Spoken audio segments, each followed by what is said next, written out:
এইবারকার বিরোধী দল in the history of Bangladesh একটা কনস্ট্রাকটিভ রোলে যাবে। আমরা ইতিমধ্যে শ্যাডো গভর্নমেন্ট তৈরি করছি, shadow government we are forming. প্রতিটা মন্ত্রণালয়ের এগেনস্টে আমরা শ্যাডো মিনিস্টার দেব, রিসার্চ টিম থাকবে, স্পোকস পারসন থাকবে। গভর্নমেন্ট যেখানে ভুল করবে আমরা সেখানে তাদেরকে সংশোধন করে দেওয়ার চেষ্টা করব। শুধু তাই করব না, আমরা অল্টারনেটিভ কী হওয়া উচিত এটাও জাতির সামনে উপস্থাপন করব।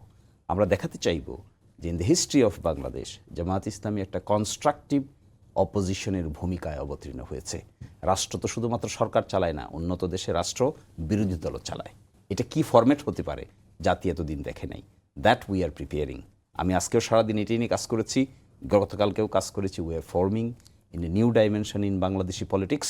আমি এক্সপেক্ট করব বিএনপি বা সরকারি দল, বিরোধী দল বা 11 দলীয় জোট যে যেখানে আছেন না কেন, এই রাষ্ট্রীয় মেকানিজমটাকে ম্যাচিউর করে তোলার জন্য যে ভূমিকা প্রয়োজন সেটিই রাখবেন, কেউই হটকারী ভূমিকা পালন করবেন না।